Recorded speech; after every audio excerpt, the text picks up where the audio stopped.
Buenas tardes, seguimos desde el stage de Industry and Logistics del SEAL Congress, celebrando el que es el 22º ya Congreso sobre Logística, el más importante de España, del sur de Europa y también del Mediterráneo. Os recuerdo que este último panel será en inglés, por lo tanto, si nos estáis escuchando a través de la web del SEAL, podéis ir y traducir, tener activada la traducción simultánea con el event code SEAL y el password 2022.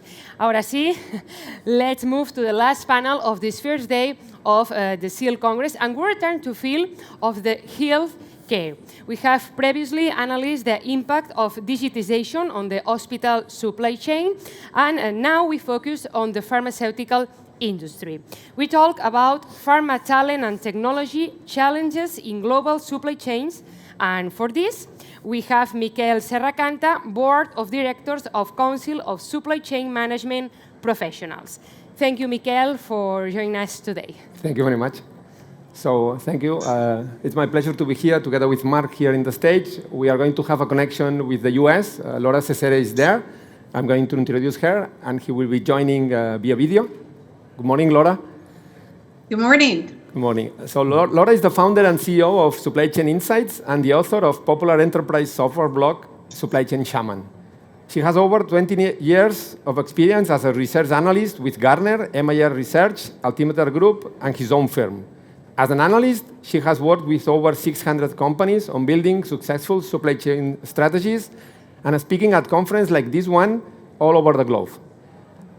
She knows that I'm a declared fan of Laura, and because she's always challenging all of us with her interesting speeches, interesting data, and wonderful insights. Now, join me in welcoming Laura in this presentation. Thank you, Laura. Thank you, Miguel. It's been too long since I've been in Barcelona, but it's great to be here, at least by video. Today, I want to talk about the research I've been doing on supply chain excellence with a focus on pharmaceuticals. And if you look at this picture, you can see that there's a plane, and then there's a shadow of that plane in the window. And one of the issues that we have in supply chains is, what is supply chain excellence? Because if we look at the ability of companies to grow, to manage margin, to manage inventory, and to manage assets, that image, that shadow of supply chain excellence is often fleeting, and we're not making progress.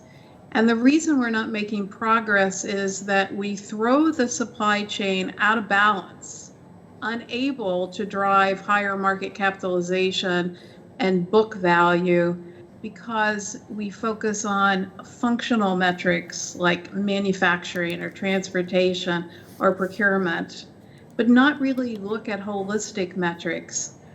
And we don't look outside in at the hospital and the channel. We look inside out and we focus on us. And the customer is fleeting. So in the pharmaceutical industry, when you look at who manages the balanced scorecard of growth, operating margin, inventory turns, and return on invested capital the best, it's AbbVie. And large pharmaceutical companies who we think do it well don't. Most throw the supply chain out of balance because they're managing functional silos.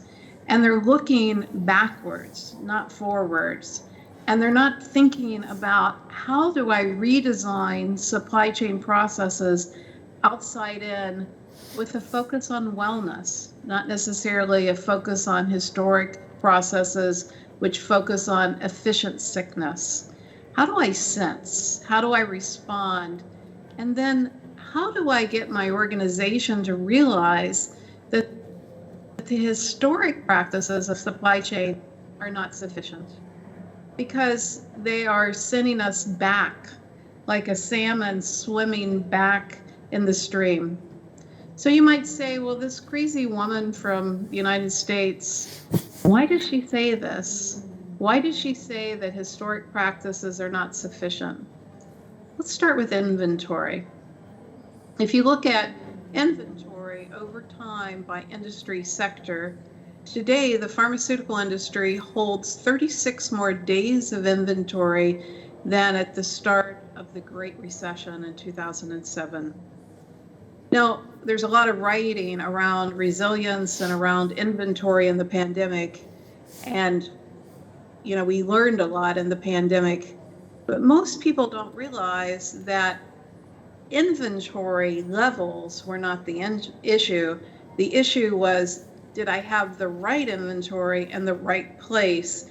Because unfortunately, we focused on safety stock, not really looking at form and function of inventory, form being, am I going to hold an item as an active ingredient or perhaps a semi-finished good for postponement? And where should I place that item?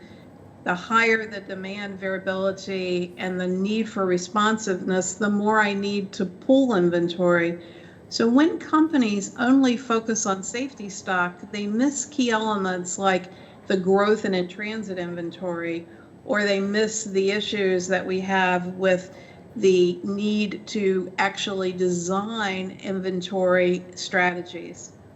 Only 9% of companies actively design inventory strategies. And inventory is both our biggest buffer and our greatest source of waste. But in pharmaceutical industries, where I need a responsive supply chain, a supply chain that can respond quickly to problems and illness, I need inventory. I need inventory as a buffer, and it needs to be designed.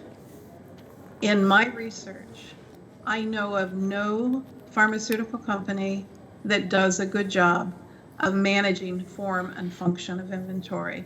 For all, it is an opportunity to move past looking at enterprise safety stock, to look at form and function of inventory, to look at channel inventories, to design inventory strategies.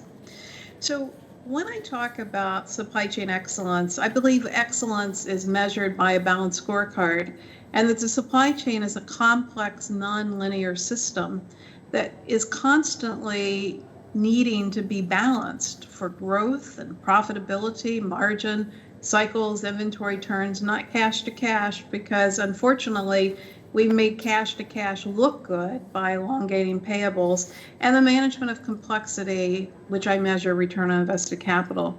And I also believe customer service needs to be here, but there is no measure of customer service that is publicly available across all pharmaceutical companies.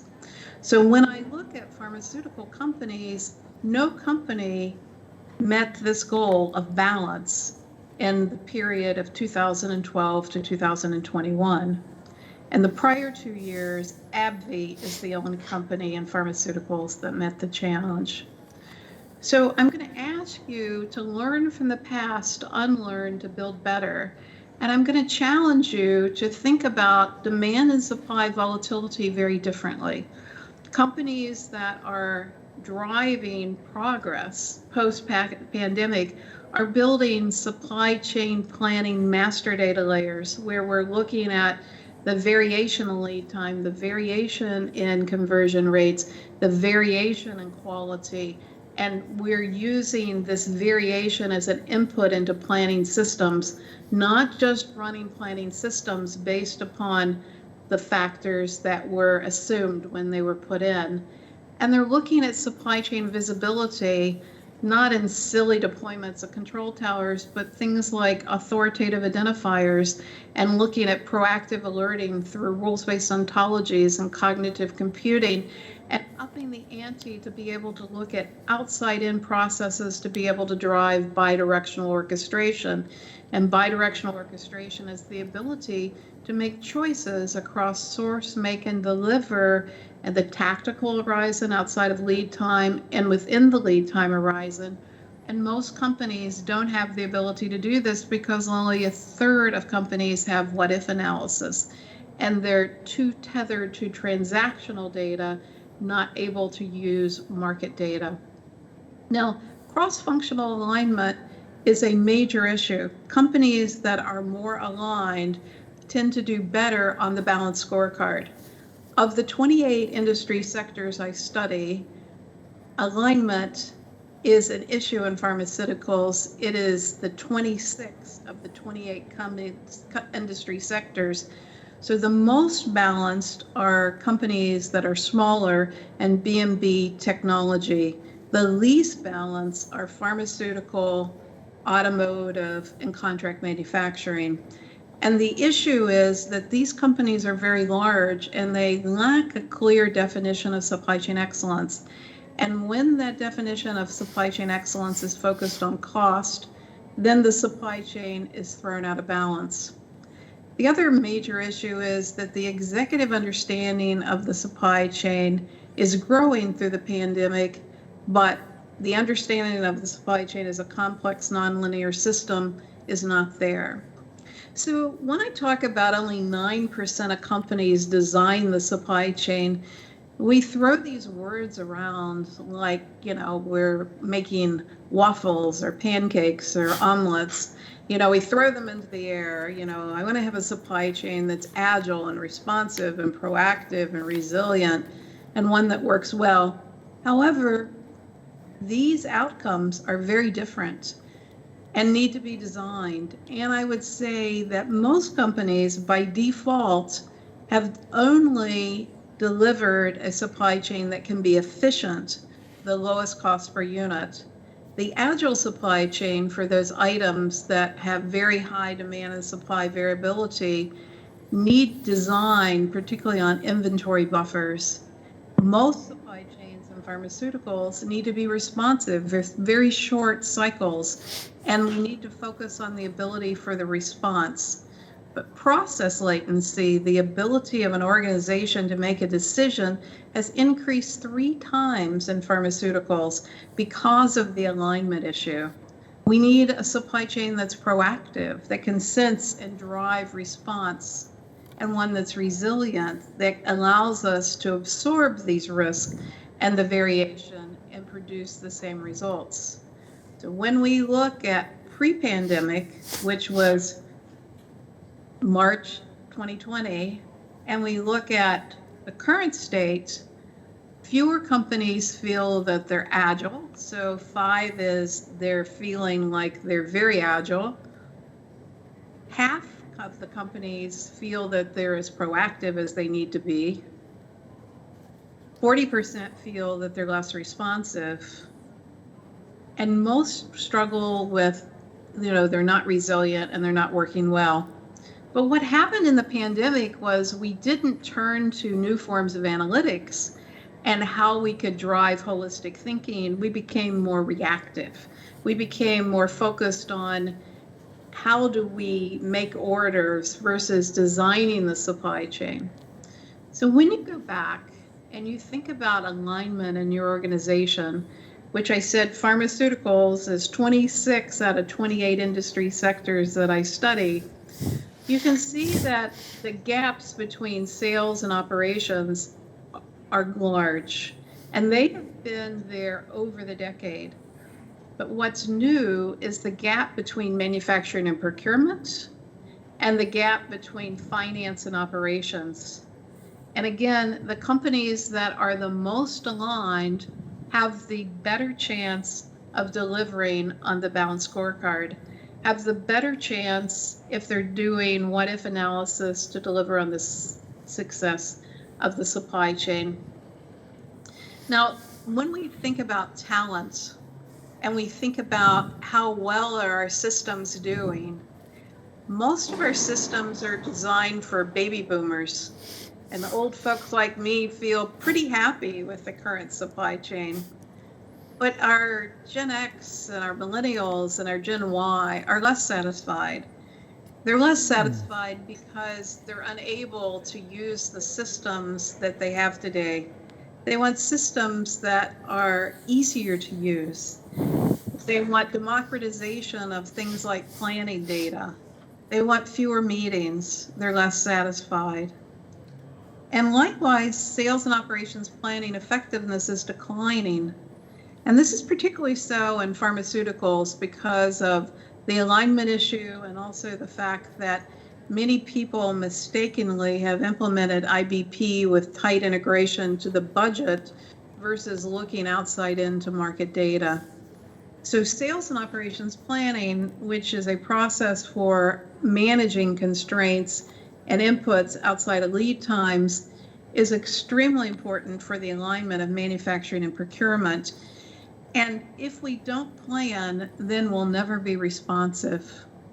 Now, one of the things that excites me is new forms of analytics are here and they offer so much opportunity. But what I see is that most people ask smart data scientists to paint inside boxes that exist in today's taxonomies. So the ability of analytics to have things like a unified data model that can allow us to go across the disparate systems like DRP and MRP and tactical manufacturing planning is something only 1% of companies are actually looking at. So when we look at analytics, most people only have their big toe in the water. They're looking at visualization, few are looking at unstructured data mining. A company that I'm working with in pharmaceuticals is actually using unstructured data mining to look at the distributor response for customer service, to be able to mine the data weekly through email, to be able to look at how long does it take to answer a question and how many touches does it take. Many are implementing data lakes, but finding out they have data swamps. So as we look at the familiarity and our ability to use new forms of analytics, this offers great promise for us to use outside-in data. Outside-in data are things like AIS signals on containers, or contract manufacturing production schedules on quality, or hospital signals, or illness signals. But our ability to use outside-in data has never been greater with new forms of analytics. But most people don't understand terms like Hadoop and how to use R, or how to combine cognitive computing with software robots, or what is a rules-based ontology, and how do taxonomies change with these new forms of analytics to allow us to sense, respond, and act. So my name is Laura Ciceri, and I'm an industry analyst. And people will say to me, what's the difference between an industry analyst and a consultant? And I say, consultants know the answer, and industry analysts are trying to help you find the questions. Mm-hmm. And the question I have for you today is the changing markets and pandemic and the current issues that we have of political unrest on the global stage is a market opportunity for growth. It's an opportunity for us to use new forms of analytics, for supply chain leaders to get a new place at the table, for us to move supply chains past cost management to drive the balanced scorecard. But it requires learning from the past, to unlearn, to rethink supply chain management. And to do that, we've got to focus outside in and translate that market data, use things like unstructured text, multiple ifs to multiple thens, and manage how we plan. But we have to start with wellness, not just focus on efficient sickness. And imagine the supply chain from the customer back. And in the pharmaceutical supply chain, the question is, who is the customer? And how do we improve outcomes? So Miguel, I hope that helps. Thank you very much, Laura, for your presentation. So I just want to ask you a final question, so to give a final tip to the audience. So what would you tell people here, what can we do better in the future to improve the supply chain? Well, I would say three things. Form and function of inventory strategies, and to design the supply chain with the goal in mind and not assume homogeneity. You know, most companies have more than one supply chain. Each needs to be designed. The second thing is rethink S&OP, get really clear on governance of how do you make decisions. In the pharmaceutical supply chain, it's extremely important to be responsive And the process latency, the time to make a decision in pharmaceuticals because of the lack of alignment of the organization has increased threefold.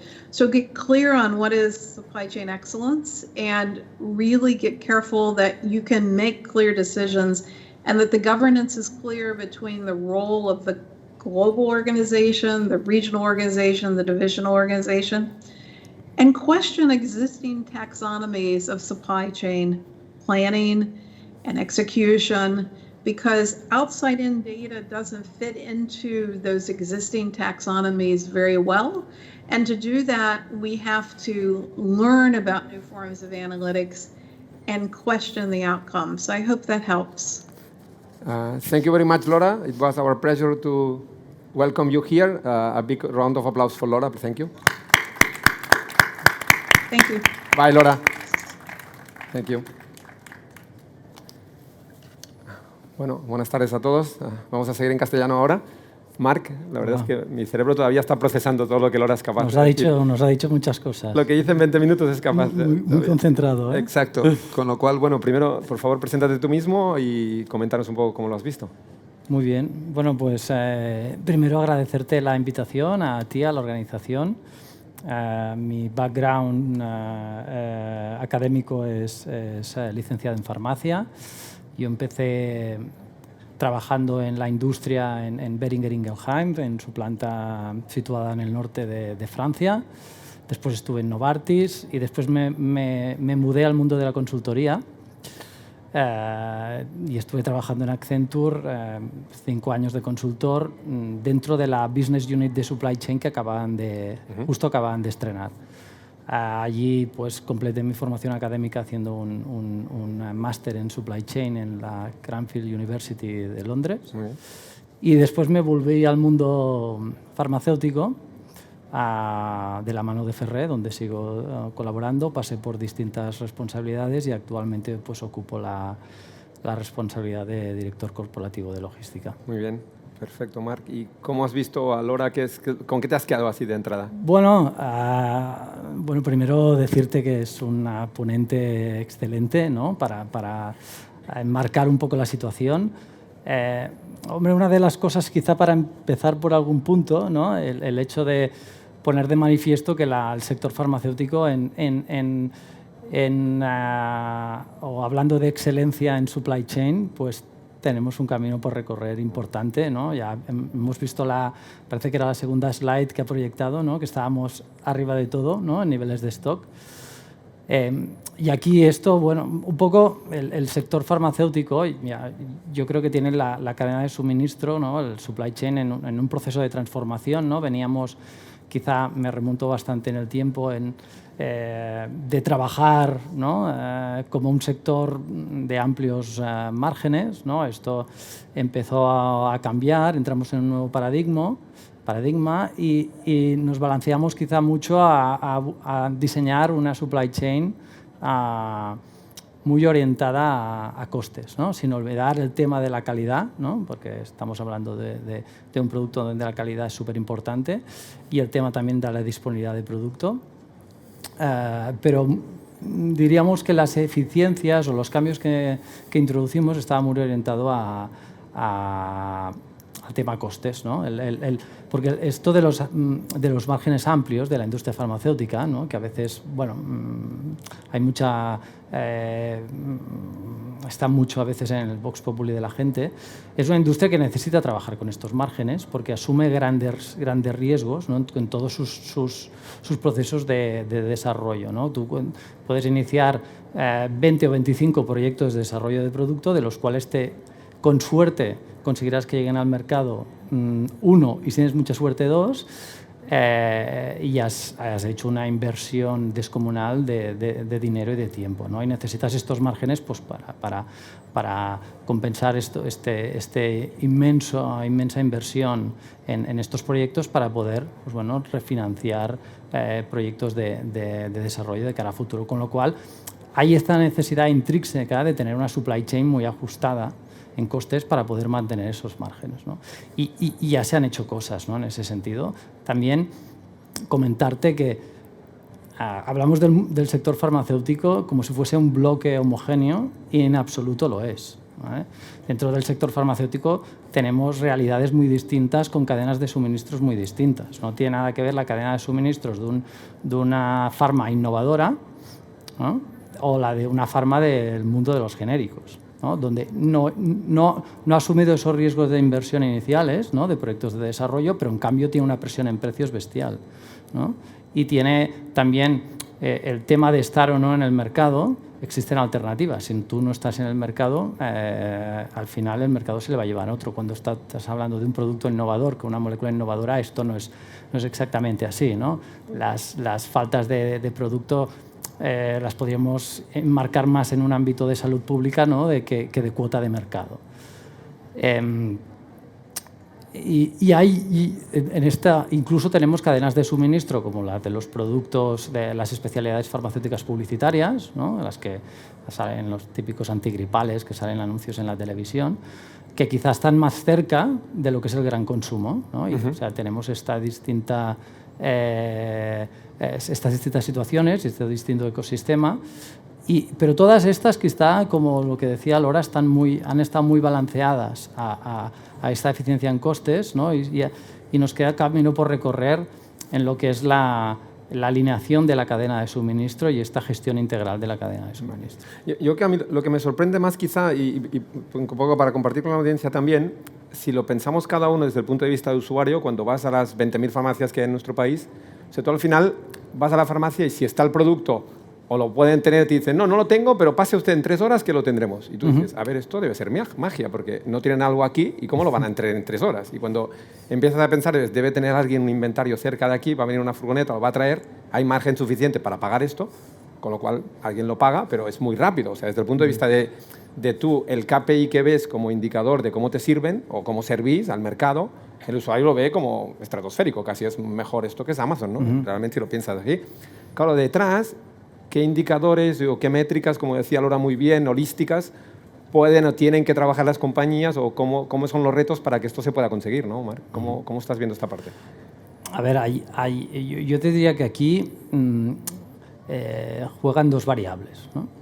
Hay una variable que es, diríamos, que también volvemos a hablar del sector como un bloque homogéneo, que no lo es, ¿no? Pero bueno, asumiendo esto, al final hay algunos aspectos de demanda del sector farmacéutico que tampoco son tan complejos, en el sentido que la prevalencia es la incidencia de una patología en la sociedad, ¿no? La prevalencia de las patologías en la sociedad no tiene grandes cambios. Hay ciertas la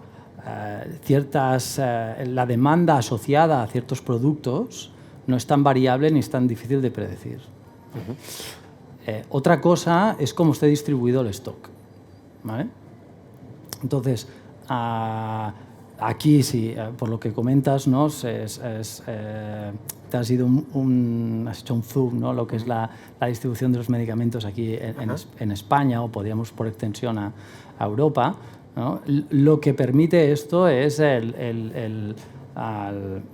cómo está estructurada la distribución de medicamentos en España a través de los mayoristas farmacéuticos, en la mayoría de casos, ¿no? que juegan un rol fundamental en esta respuesta tan rápida, ¿no? En oficina de farmacia, ¿no? Porque muchas veces vas a la farmacia y a veces te lo tienen que pedir, pero en muchísimos casos lo tienen allí, ¿no?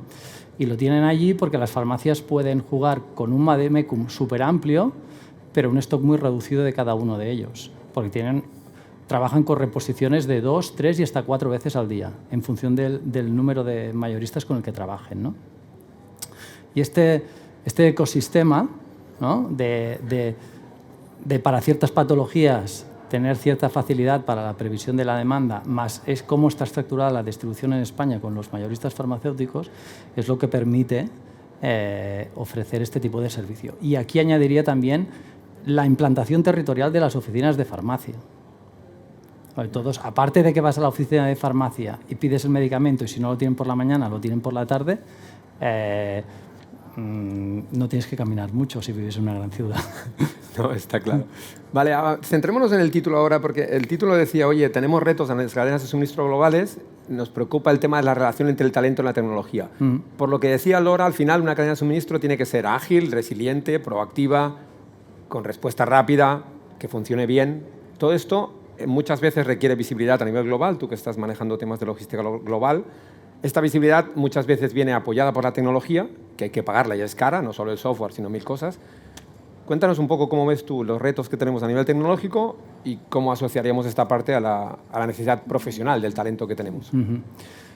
Bueno, sí, como tú decías, la mayoría de las cadenas de suministro actuales dentro del sector farmacéutico son globales, ¿no? Que atienden un poco a lo que veníamos contando al principio, ¿no? de que nos hemos centrado quizá en optimizar los costes, ¿no? Y bueno, antes, hace tiempo, las cadenas de suministro del sector farmacéutico, hace no mucho, discurrían 100% en el mismo país. O sea, incluso las grandes, las Big Pharma tenían en cada país tenían la síntesis del API, la planta de producción farmacéutica, su headquarter comercial y la distribución, ¿no? Esto ha cambiado totalmente. Las Big Pharma tienen grandes hubs de producción de formas farmacéuticas repartidos estratégicamente a nivel geográfico, ¿no? Para optimizar, pues, ganar todas las economías de escala, ¿no? E incluso romper o gestionar de manera más ágil algunas barreras regulatorias para entrar en algunos mercados, ¿no? Por el hecho de tener una planta en ese mercado. Y eso ha requerido de empezar a gestionar cadenas de suministro mucho más complejas, con mucho más nodos, ¿no? Y esto lo que llevó en primer término es una pérdida de esa visibilidad tan concentrada que existía. Yo creo que una de las grandes herramientas que tenemos hoy en día encima de la mesa para abordar los retos que comentaba Laura, ¿no? Son que ella en cierta manera lo ha puesto encima de la mesa, ¿no? Que tenemos una posibilidad, ¿no? La tecnología nos ofrece un abanico de posibilidades que no habíamos tenido nunca encima de la mesa, ¿no? Entonces, aquí el gran reto, el gran challenge va a ser cómo vamos a ser capaces de digerir esta tecnología, ¿no? de llevar esta tecnología a nuestros procesos para exprimirla al máximo. Y aquí creo que vamos a tener dos elementos claves que van a marcar la diferencia de cómo los gestiona internamente cada una de las compañías, ¿no? Bueno, la tecnología va a estar allí, ¿no? La vamos a intentar interiorizar, y un elemento será preparar a la organización y también algunos interlocutores internos y externos para que esa tecnología poderla exprimir al máximo, ¿vale? O sea, van a aparecer unos paradigmas que en la industria farmacéutica le van a hacer estallar la cabeza a más de uno, ¿no? Porque es una industria que está muy regulada, los procesos están muy definidos, tenemos organismos externos que vienen a auditar los procesos de cualquier tipo, de producción, de transporte, de planificación, ¿no? Y esto va a generar unos paradigmas y el éxito en cómo esto lo podemos explicar a terceros va a ser clave para poder exprimir al máximo estas tecnologías. Y después tenemos que, las tecnologías podríamos decir que sean las herramientas, debemos disponer de un talento interno capaz de gestionar estos nuevos paradigmas, ¿no? Y aquí se plantean varias opciones. Una es captación de talento externo y generación de talento interno y su retención, ¿no? Entonces yo creo que aquí hay un elemento que debemos tener en consideración, no sé si Laura lo ha comentado en algún punto, que es toda esta evolución que está sufriendo el sector y en concreto la gestión de las cadenas de suministro y los retos que se plantean de futuro, va a generar cierta pugna por el talento existente. Yo creo que va a haber más demanda que oferta de talento, ¿no? Por lo cual aquí va a ser muy importante cómo nos presentemos las compañías para retener el talento y para captar el talento, ¿no? Y en este sentido, y ahora me gustaría hacer referencia a la slide que ponía Laura referente a cómo de satisfechos están las distintas generaciones a los puestos de trabajo, ¿no? Yo creo que es bastante ilustrativa, ¿no? Que a medida que nos vamos acercando a los más jóvenes, pues la satisfacción baja, ¿no? Y esto es porque hoy en día muchos de estos puestos de trabajo están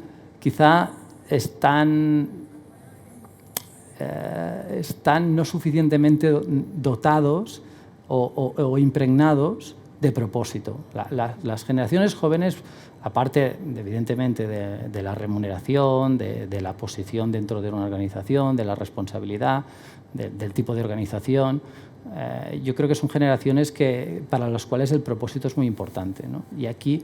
Y en esto, creo que como sector, y hablando un poco de la ausencia de talento que puede existir, somos un sector privilegiado. O sea, como propósito, diría que casi no nos gana nadie como propósito. Muy de acuerdo. Como propósito fin de sector, quizá haya alguno, pero pocos. O sea, podemos ofrecernos un propósito realmente atractivo, pero hemos de ser capaces de comunicarlo, ¿no? Y de que aquellas personas que estén centradas en el ámbito de supply chain tengan unos objetivos muy claros de gestión de inventarios, de reducción de lead times, de incrementar la visibilidad, de buscar una visibilidad end-to-end, pero que esos objetivos estén impregnados de este propósito tan fantástico que tenemos en el sector. Yo creo que incluso nosotros desde el Council estamos viendo que cosas que antes eran razonablemente oportunas para gestionar la organización, como por ejemplo la descripción del puesto de trabajo que tienes que hacer, ¿no? Cuáles son los requerimientos para el puesto, cuáles son los indicadores, cómo te van a medir el desarrollo, todo esto que en muchas compañías está bien desarrollado, a veces es insuficiente para atraer candidatos en el mercado ahora. Y tienes razón tú muy claramente, en que hay como una guerra por el talento realmente está pasando entre distintos sectores y la gente ahora, y generalmente por lo que ha pasado con el COVID en los últimos 2 años, ahora sí es mucho más fácil ser infiel, no hace falta decir que vas al dentista para ir a una entrevista, digamos, como las puedes hacer tranquilamente en casa, pues en cualquier momento tienes algún empleado que está trabajando y haciendo entrevistas para la competencia o para otros sectores, con lo cual es facilísimo estar en el mercado hoy sin que el jefe se entere, digamos, es mucho más fácil ahora que hace 2 años, claramente. Y muchos de los candidatos incluso solicitan, oye, ¿cuántos días voy a estar trabajando desde casa? Porque esto de ir a la oficina ya queda un poco antiguo, ¿sabes? Es decir, oye, un par de días sí, pero esto de ir cada día a la oficina ya no están.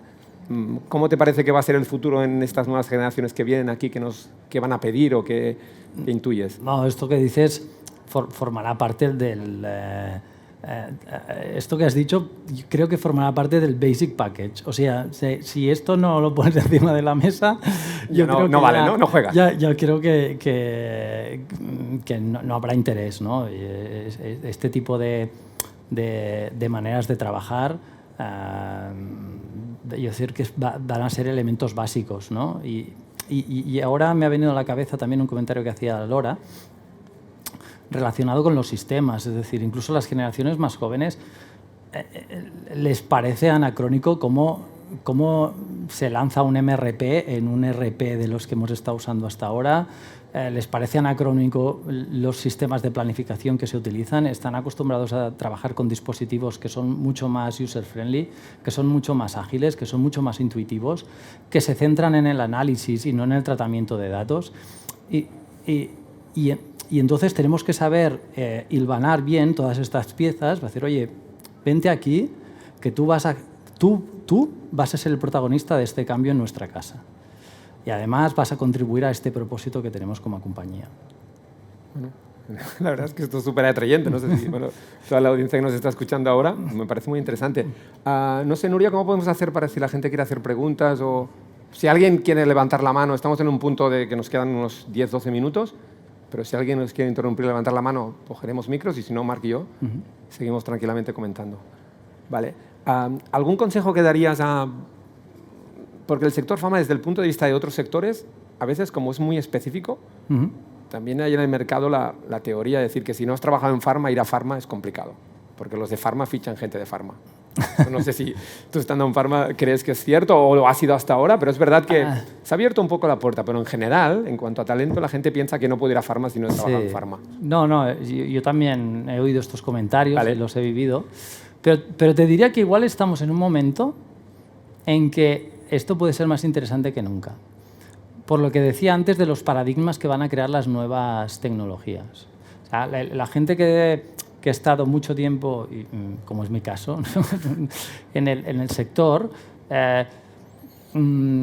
abrir según qué puertas o plantear según qué ideas, ¿no? Les puede parecer muy transgresor.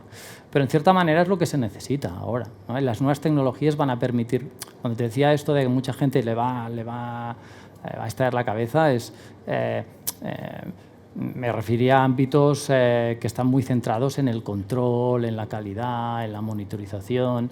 Las nuevas tecnologías, por decirlo de alguna manera, van a permitir o nos podrían permitir usar los transit times en barco o en avión o en ferrocarril para hacer un montón de procesos que ahora están on hold hasta que este producto llega a su siguiente nodo logístico o manufacturero, ¿no?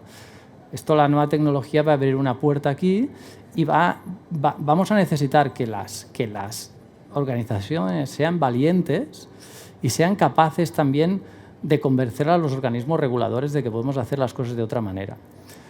Y cuando estábamos hablando de talento, yo creo que uno de los talentos que van a ser más necesarios será la capacidad de comunicación y la capacidad de hacer pedagogía interna y externa, y que los organismos reguladores entiendan que si el sector farmacéutico puede integrar según qué tecnologías que abrirán nuevas maneras de hacer las cosas, pueden tener supply chains más ágiles y al final lo que podremos hacer es garantizar de una manera mucho más robusta la disponibilidad de los tratamientos para los pacientes, que al final es el fin último, ¿no? Y lo que pasa es que hay que juntar bien todos estos conceptos y saberlo vender y que nos lo puedan comprar. A mí me gustaría compartir algo que tengo con la filosofía de Laura un poco. Laura es una persona que admiro mucho en el sentido de que es capaz de compartir mucha parte de la información de lo que ella analiza, como decía Industry Analyst. Es decir, yo no tengo las respuestas como los consultores, lo que venden los consultores, pero tengo las preguntas adecuadas para hacerse, que muchas veces una buena pregunta ayuda más que una respuesta. Pero es verdad que ella, esta capacidad que tiene de colaborar y sembrar en el sentido amplio, en según qué sectores, y no digo que sea el farma el caso, pero en según qué sectores o según con qué colaboración con proveedores y clientes, a veces sigo pensando que las compañías a veces somos oye, yo me gano mi margen y los demás que se espabilen, el proveedor o el cliente. O sea, no tenemos esta visión holística que decía cadena de suministro. Esta parte de colaboración yo creo que nos sigue faltando, ¿no? Sí, totalmente. De hecho, si tuviésemos que hacer una lista de skills, ¿no? del prototipo ideal, ¿no? O el perfil ideal que tendría que tener un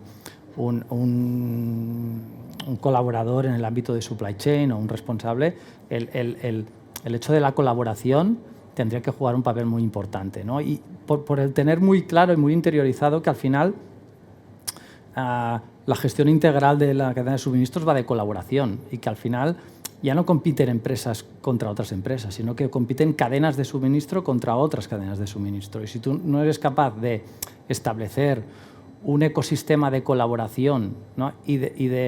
Porque al final la tecnología permite intercambiar mucha información, pero si no existe un entorno de colaboración, ¿no? Y una apertura a compartir información con tus proveedores y con tus clientes, es difícil dar el salto. Aquí yo también diferenciaría dos escenarios. O sea, yo creo que todo el mundo de la colaboración en cuanto a prestación de servicios, estoy hablando, por ejemplo, de un propietario de producto y un contract manufacturer, yo creo que ahí vamos a evolucionar muchísimo y avanzar muchísimo, ¿no? Porque estamos hablando de prestación de servicio.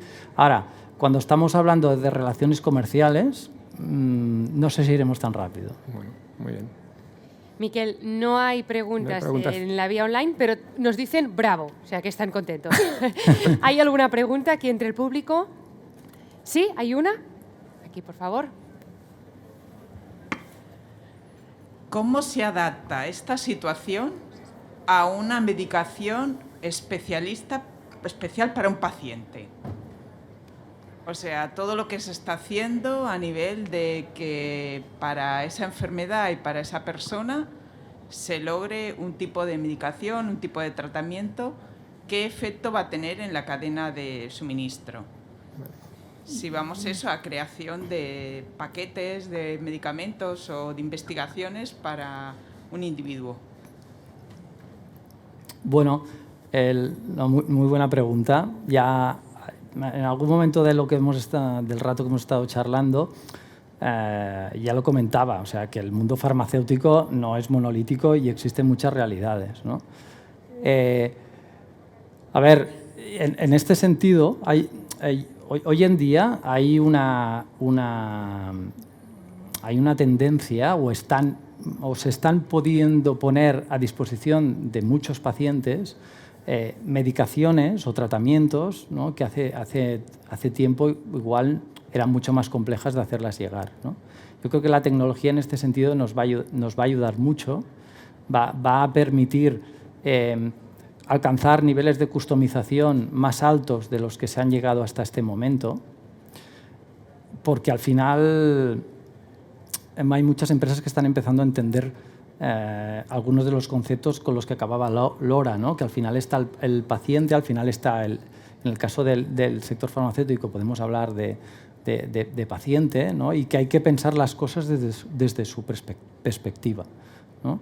Y a la hora de estructurar las cadenas de suministro, empezar a construir desde lo que él necesita, ¿no? Y introducir estas customizaciones que se necesitan. Esto es verdad que añade complejidad, pero las nuevas tecnologías permitirán gestionar esta complejidad de una manera mucho más sostenible o realizable de lo que es hoy en día. Marc, yo añadiría, ¿no? Ligándolo a esta pregunta, aparte del paciente, el tipo de producto, ¿no? Sobre todo cuando hablamos del proceso de digitalización del e-commerce, supongo que no es lo mismo vender unos zapatos que un medicamento, ¿no? No, que va, en absoluto. La pregunta es muy adecuada. De hecho, hace relativamente poco, y en la línea de lo que dices, pues hay algunas regulaciones que se han introducido en el sector farmacéutico para poder controlar estuche de los que se ponen en el mercado. De manera que en el ámbito europeo, todas las unidades que se ponen en el mercado de un fármaco concreto tienen un número de serie, como la matrícula de un coche, y se sabe exactamente dónde están dispensadas. Esto es una de las cosas que nos ha aportado la tecnología y podremos ir todavía un poco más allá. Y si me permites una cosa que no hemos comentado, adelante, y que es un ingrediente importante que hemos de introducir y que liga un poco también con el propósito y con el fin final, ¿no? Es que todas estas cadenas de suministro que tenemos que adaptar, que tenemos que mejorar, que tenemos que afinar, tenemos que intentar que sean lo más sostenibles posibles y con el menor impacto medioambiental posible. Quizás si que vamos también es a esta un reto. Personalización, ¿no?, que decía la espectadora, la sostenibilidad también la podemos encontrar, ¿no? Sí. No tienen que haber excusas para intentar construir cadenas de suministro sostenibles. Perfecto. Miquel, Claro. yo no sé si quieres añadir alguna cosa más. La verdad es que no, bueno, que estamos Yo por muy aquí bien, tengo muy una contento. consulta. Todavía estoy procesando. Me parece que hay Queda- otra pregunta allí. ¿Sí? Sí, Venga, me han pasado adelante. el micro. Bueno, yo estoy estudiando y trabajando ya en el mundo de la logística, pero me interesa mucho el mundo de la farmacéutica y tal. Y habéis hablado de talento, ¿no? De cómo debería ser un profesional, bueno, los jóvenes así, ¿no? Con comunicación, lo que sea. ¿Qué perfiles busca, por ejemplo, una farmacéutica en cuanto a la cadena de suministro para un talento joven, como podría ser mi perfil o el de otros compañeros de la sala? Te lanzo el currículum, ¿ya? No. No, bien. Bueno, es un poco lo que hemos comentado antes, ¿no? O sea, para ser un poco más concreto y relacionando un poco con el mundo de las nuevas tecnologías, aparte de las habilidades de comunicación, ¿no?, que hemos comentado, de colaboración, aquí podríamos añadir el tener una capacidad o una alta capacidad para la gestión de datos. Entender aspectos financieros, entender o poder manejar aspectos multiculturales, porque al final las cadenas de suministro cada vez son más globales y tienes que tener interlocuciones con gentes de culturas muy distintas, ¿no? Con lo cual, el tema de poder manejar distintas culturas y poder gestionar esta situación también es importante. Y al final también te diría el poder tener esta conexión con el propósito de la compañía, ¿no? Que yo creo que es lo que marcará muchos de los procesos de adquisición de talento que se van a llevar a cabo en los próximos años. Sí, si me permites, yo acabo con eso. Sí. Yo siempre hablo de las 5 Cs, porque al final las 5 Cs, muchas hemos hablado de ellas, pero hablamos de comunicación, hay que ser muy potente en comunicación, la parte de coordinación, tanto interna como externa, la colaboración, que a veces no es lo mismo que coordinación, y luego hay 2 Cs que van muy unidas, que para mí es el cambio continuo. O sea, realmente una persona capaz de trabajar, y esto va de la resiliencia, todo esto, pero es tan continuo el cambio que tenemos en supply chain y lo que vamos a vivir en los próximos años, que alguien que sea capaz de trabajar en un entorno que nadie lo puede planificar, difícilmente es planificable, y es continuamente en cambio, para mí esto es lo que yo valoraría en un candidato. Sí. Y ahora que me has venido a hacer a la cabeza un elemento que me he olvidado, que es lo que se llama hoy en día, que se puede decir de muchas maneras, el que está relacionado con el cambio continuo, el learning agility. O sea, el ser capaz de poder estar constantemente borrando lo que sabes y incorporando cosas nuevas. Y en este sentido, vuestras generaciones yo creo que estáis muy preparados. El famoso reciclaje. Bueno, pues nosotros vamos cerrando el que ha sido el 8º panel de hoy desde este Stage Industry and Logistics. Yo agradezco sobre todo las aportaciones de Marc Morral, Logistics Director de Ferrer, a Laura Cesser de la Supply Chain Insight y sobre todo también a nuestro moderador Miquel Serracanta de la Board of Directors de la Council of Supply Chain Management Professionals. Muchas gracias también a los 3, a Laura si nos está escuchando. Y vamos cerrando la primera jornada del SIL Congress de hoy. Vamos a dar unos datos rápidamente para ser conscientes del impacto que supone la edición número 22 de este congreso interrumpido por la COVID durante 2 años. Han pasado durante el día de hoy más de 1.200 asistentes de forma física en Fira de Barcelona, más de 800 se han conectado de forma online, más de 2.000 attendees solo el primer día y este congreso del SIL and eDelivery Barcelona que sigue siendo un éxito de la logística en España, en el sur de Europa y también de todo el Mediterráneo. Agradecemos y muy rápidamente a todos los patrocinadores que lo hacen posible, a MB y Cimalsa, pero también a Prologis, Project 44, Saba, eZone Dubai, l'Ajuntament de Barcelona, Barcelona Activa, la Diputació de Barcelona, Correos y Renfe. Nosotros, más y mejor, a partir de mañana a las 9 de la mañana. Gracias. Adiós.